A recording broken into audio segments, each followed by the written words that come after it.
Anyway, my friend, it's going to be darts you're majoring on. And Luke absolutely. Littler. Yeah, Luke Littler yesterday. Well, we had Rob Cross on yesterday, didn't we, Rob? And Rob went out and won the first set against Luke Littler. This is the 16-year-old sensation. There's Luke, who I still cannot believe is actually 16. I'm sure he's a 35-year-old man. That have aged him prematurely, maybe, because he's a professed kebab lover. Well, I don't think... See, when it comes to a sporting diet, you know, I'd never question him in any way, but you think about the omelettes and the pizza straight afterwards and the Xbox and everything, but you know what? When it comes to darts, he's magnificent. I mean, he's got nerves of steel. I think probably because we mentioned this yesterday, when you're 16 and you launch, and I've spoken to footballers like this and similar, there's no nerves. There are no nerves. It's like, well, I just go out and do it. And he said, I find it easy. You don't know anything else. Well, you've nothing to lose, maybe, at that point. Only stuff to gain. The older you get, the more... I think the more worried I think the less cynicism they have. And, I mean, personally, I think footballers are now overcoached.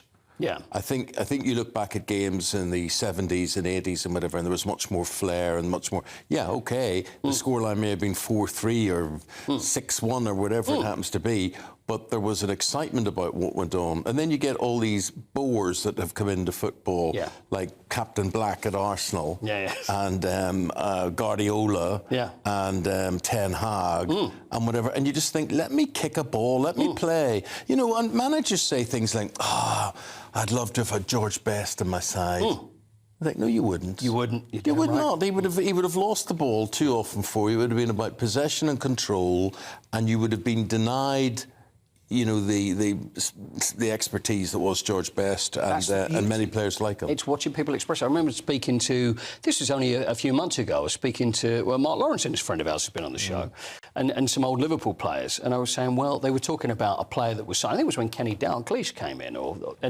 and joined Liverpool, and he said, well, boss, where do you want me to play? And he said, well, if you don't know where to play or what to do, I wouldn't have signed you. They just say, go out and do it. And this is what Ange Postecoglou's doing at Spurs, and this is why it's making it exciting. Clough was a great believer in that. Absolutely. So anyway, back to the story, back to the darts, back to Luke Littler. I mean, it just sums out how good he is. 106.05 average. Now, it may sound like, oh, these are just numbers, but if you think about it, so with 3 darts, his average is 106. So if you think 1, 2, 3, but don't forget that you've got to finish on a double as well. So that will lower that average. So he's just scoring trebles, scoring doubles. There was one point he needed 132, and he's gone up. We'd be scoring like 17 or something. Exactly, and you just land it on the board. He's needed 132, so what he does...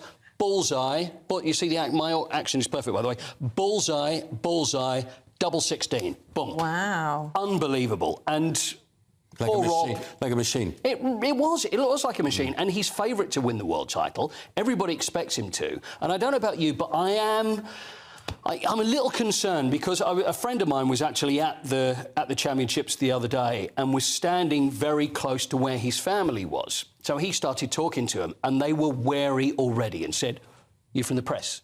Because already everybody's trying to dig up everything they can find because this kid is on the front page everywhere, and I wonder whether it's in his best interest to actually win. Yes, it is. At 16. It is. Do you think so? Yes, it is.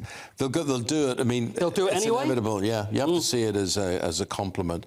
Which reminds me, my son last night at the dinner table said to me, "Dad, do you think Paul Coyte could get me tickets for the final?" I was going to ask whether he could get me tickets for the final. I said, "You're not asking your father to swing in. You're asking Paul Coyte to do this. So can you?"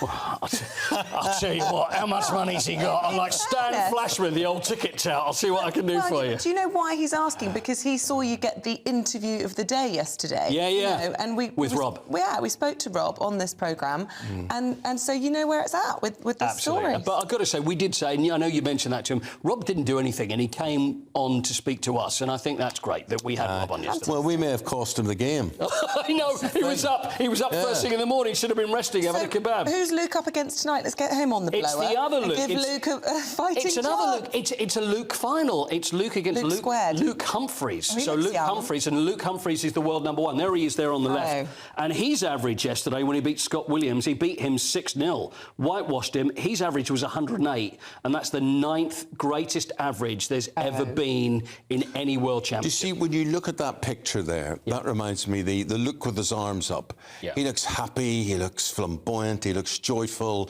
energetic. He reminds me of me. Yes, And then the other one is you. Do you think so? Yeah. What? I think that. Steely, determined, Grumpy. young.